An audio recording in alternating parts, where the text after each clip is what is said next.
الحمد لله رب العالمين والصلاة والسلام على سيد الأنبياء والمرسلين وعلى آله وأصحابه وأتباعه أجمعين. فقد قال الله تبارك وتعالى: وما أرسلناك إلا رحمة للعالمين. صدق الله العظيم. منتظمین مسابقہ اور معزز حاضرین محفل، قرآن کریم میں نبی کریم صلی اللہ علیہ وسلم کے بارے میں دعویٰ کیا گیا ہے کہ آپ رحمت للعالمین ہیں، یعنی تمام جہانوں کے لیے سراپر رحمت بنا کر بھیجے گئے ہیں. حضرات، یہ دعویٰ ایک ایسی کتاب میں کیا جا رہا ہے جس کی صفت یہ ہے کہ لا یأتیہ الباطل من بین یدیہ ولا من خلفہ تنزیل من حکیم حمید. اس ذمہ دارانہ دعوے کا تقاضا یہ تھا کہ نبی رحمت صلی اللہ علیہ وسلم کی عالمی رحمت سے کوئی بھی عابد اور خاطی محروم نہ رہے. اسی لیے آپ کے حسن اخلاق اور دل نواز سلوک و کردار کا دائرہ صرف اپنوں تک نہیں بلکہ غیروں تک پھیلا ہوا نظر آتا ہے، جس کا اعتراف کرتے ہوئے قلوب چنگ نامی ایک غیر مسلم شاعر نے کہنے پر مجبور ہوا: مبارک پیشوا جس کی ہے شفقت دوست دشمن پر، مبارک پیشوا جس کی ہے شفقت دوست دشمن پر، مبارک پیش رو جس کا ہے سینہ صاف کینے سے. انہی اوصاف کی خوشبو ابھی اطراف عالم میں، انہی اوصاف کی خوشبو ابھی اطراف عالم میں شہی میں جاں فضا لاتی ہے مکہ اور مدینے سے. معزز سامعین دی وقار، مکی دور کی مظلومانہ زندگی کا مطالعہ کیجئے یا مدنی دور کی حاکمانہ زندگی کا جائزہ لیجئے. نبی رحمت صلی اللہ علیہ وسلم کی کتاب زندگی کا اوراق غیر مسلموں کے ساتھ عفو درگزر اور شفقت و مہربانی کے واقعات سے بھرے ہوئے ہیں. غیر مسلموں کے ساتھ آپ کے حسن سلوک کی سب سے روشن اور واضح مثال آپ کا سفر طائف ہے، جہاں وحشیانہ ظلموں پر بیعت کا نشانہ بننے کے باوجود آپ رحمت للعالمین نے ان ظالموں کے حق میں اپنی زبان سے کبھی بددعا یا جملہ نکالنے کو پسند نہیں فرمایا.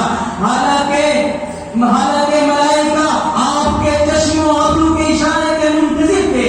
ایسے ہی آپ کا جذبہ ترحم اس وقت بھی جوش مارنے لگتا ہے جب سراقہ بن مالک 100 اونٹنیوں کی لالچ میں آ کر آپ کے تعلق میں پہنچتے ہیں. آپ کو زندہ یا مردہ قریش کے سامنے پیش کر دینے کا سودا ان کے دماغ پر سوار ہے، لیکن نصرت الہی کا دست غیب آپ کی یاد بھی کرتا ہے اور سراقہ مجبور و مغرور ہو کر آپ کے سامنے پیش ہوتے ہیں.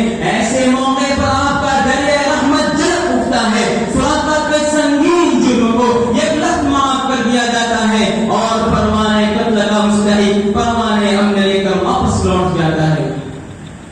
حضرات، منصب نبوت پر فائز ہونے کے بعد مکی زندگی کا کون سا ظلم تھا جو آپ پر رونا نہیں رکھا گیا؟ لیکن کیا مجال ہے کہ آپ کی طرف سے کوئی انتقامی کارروائی کی گئی ہو، بلکہ عالی ضبطی کی انتہا تو یہ ہے کہ نبی رحمت صلی اللہ علیہ وسلم نے ان ظالموں اور بددینوں کے حق میں اپنی زبان سے کبھی بددعا یا جملہ نکالا نہیں. ہم جانتے ہیں کہ یہ مکہ نے ہمیشہ ہارے ہوئے حریف کی طرح پروپیگنڈے اور جبر تشدد سے کام لیا، لیکن وہ کبھی بھی آپ کے اخلاق و کردار کو حد ملامت نہیں بنا سکے. اس کا اندازہ آپ اس بات سے لگا سکتے ہیں کہ ابو سفیان شاہ روم کے دربار میں اور مشرکین مکہ نجاشی کی بارگاہ میں انتہائی درجے کی اسلام دشمنی کے باوجود وہ آپ کے اخلاق و کردار کے حوالے سے کوئی بھی منفی تعبیر پیش نہیں کر سکے. ہم دنیا کفر سے پوچھنا چاہتے ہیں کہ وہ کون ہے جس نے مدینہ پہنچ کر سب سے پہلے یہودیوں اور دیگر قبائل کے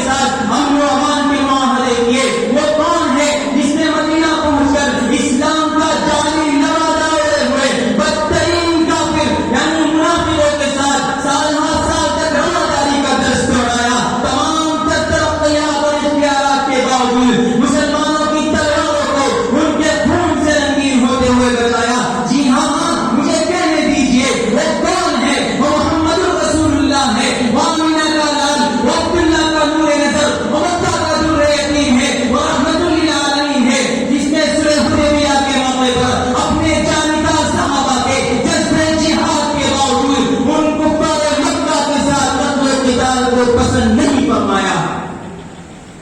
سامعین دی وقار، رحمت دو عالم صلی اللہ علیہ وسلم کی رحمت للعالمین اس روز اپنی آب و تاب کے ساتھ نمایاں نظر آتی ہے جب آپ مکہ میں فاتحانہ داخل ہو رہے ہیں۔ ادھر اہل مکہ اپنے ظالمانہ سلوک کی وجہ سے لرزہ اندام ہے، لیکن چشم فلک میں آپ کے حسن سلوک اور آپ کا گزر کا منظر بھی دیکھا کہ عرصہ حیات تنگ کرنے والوں کو ہم نعمان کے پروانے دیے جا رہے ہیں۔ لسان نبوت سے اليوم یوم المرحمہ کا زمزمہ بلند ہو رہا ہے، انتم الطلباء کی صدائیں گونج رہی ہیں۔ خدا کی قسم دنیا کی تاریخ ایسا رحم دل بادشاہ، ایسا رحم دل عادل پسند بادشاہ، ایسا رحم دل پیشوا، ایسا رحم دل لیڈر، خدا کی قسم تاریخ اس کی مثال پیش نہیں کر سکتی۔ 100 بار تیرا دیکھ کے عفو ترحم، 100 بار تیرا دیکھ کے عفو ترحم، ہر باغی سرکش کا سرافیل کو چکا ہے۔